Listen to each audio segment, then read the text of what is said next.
From dawn to dusk. Living a life of relentless praise. From the rising of the sun to the place where it sets, the name of the Lord is to be praised. Psalm 113, verse 3. This verse is more than poetic imagery. It's a declaration of scope. It tells us that God's worthiness doesn't clock in and out. It stretches across time zones, transcends cultures, and extends beyond the momentary highs and lows of life. Imagine the sun's daily arc, steady, predictable, unyielding. That's the rhythm of praise we're called into. Not occasional, not conditional, relentless. And here's the truth. How you embrace this rhythm in your spiritual life will bleed directly into your personal relationships and professional leadership. Because worship, at its core, isn't about music or Sunday services. It's about perspective, posture, and purpose.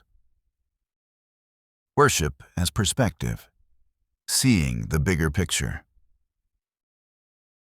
At 30,000 feet, Psalm 113 verse 3 reminds us that life is bigger than the moment in front of us.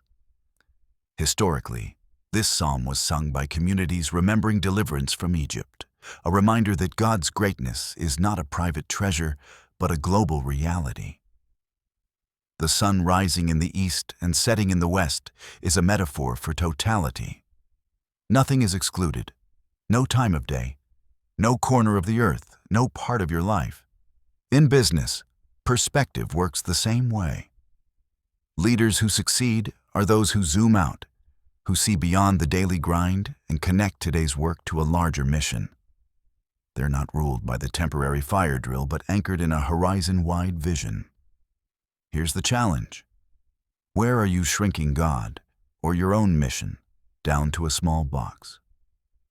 Where are you only praising when things go well, or only leading when circumstances feel favorable? From dawn to dusk means there are no exemptions. Praise in the boardroom, praise in the conflict, praise in the late-night spreadsheet review. Because when you widen your perspective, you anchor your purpose. Worship as posture, a daily choice. Let's get microscopic.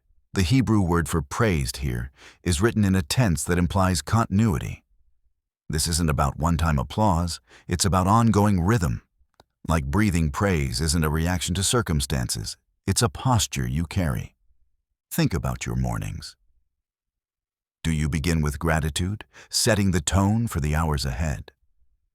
Or do you roll into the day reactive, already playing catch-up before you've taken your first sip of coffee? Your posture frames your experience. Relationally, posture determines how you show up for people. When your heart leans toward gratitude, you create space for grace, even in conflict.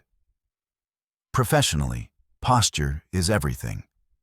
A leader whose default is criticism will drain a team. A leader whose posture is praise, celebrating progress, honoring effort, and recognizing humanity, creates a culture where people thrive. Don't miss this. Posture isn't automatic. It's a decision you remake every sunrise. Worship as purpose, connecting the dots. Here's the deeper layer. Praise isn't just for your soul's health, it's fuel for your mission. Psalm 113 verse 3 places God's glory at the center, reminding us that our lives are designed to point beyond ourselves. That's where business and faith intersect. Too often, leaders chase success as if it's the end goal. Revenue targets, promotions, influence. But what if those things are simply platforms for something greater? An opportunity to reflect God's character in the marketplace. When you treat your work as worship, spreadsheets become sanctuaries. Meetings become mission fields. Emails become echoes of excellence and integrity. Suddenly, it's not about what you're building, but how you're building it, and who you're building it for. Your purpose expands, Your work gains eternal weight. Emotional tension, praise in the pain. Now, let's get real. It's easy to praise when life feels like a sunrise, hopeful, full of promise. It's harder at sunset. When shadows stretch long and energy fades, the psalm doesn't let us off the hook. From dawn to dusk means praise in the waiting and the winning, in the breaking and the blessing. Think about your professional life. There are seasons of loss, deals fall through, clients walk away, and teams fracture. There are seasons of waiting, months of effort with no visible fruit. There are seasons of success, growth, wins, applause. And yet the call remains the same. Praise. Here's the challenge. Will you worship when your heart is breaking? Will you hold gratitude when the promotion passes you by? Will you carry integrity when no one else sees? Because your praise in the shadows is often the loudest testimony. And your team, your family, your colleagues, they're watching how you respond when the sun dips low. The practical challenge, a rhythm of praise. So how do you live this out? Start simple. Begin your day by naming one thing you're grateful for. Before the inbox fills and the noise starts, at midday, pause and acknowledge God's presence, even if it's just a whispered prayer between meetings. As the sun sets, reflect on where you saw His hand in the details. This rhythm reorients your soul. It breaks the cycle of reaction and builds the muscle of worship. And professionally, build praise into your leadership. Celebrate the small wins. Speak words of honor to your team. Recognize effort, not just outcomes.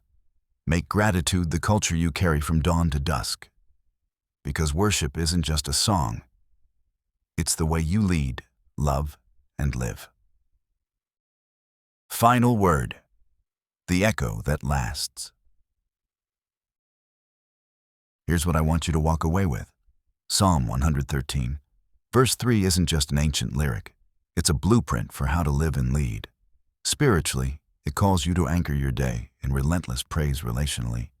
It pulls you into a global, eternal choir of worshipers. Professionally, it reframes your work as worship, giving eternal weight to the ordinary. From dawn to dusk, let the name of the Lord be praised. Now ask yourself, in my life, in my relationships, in my leadership, what would it look like to live that truth today? Because when you do, your life stops being just another daily grind. It becomes an echo of eternity.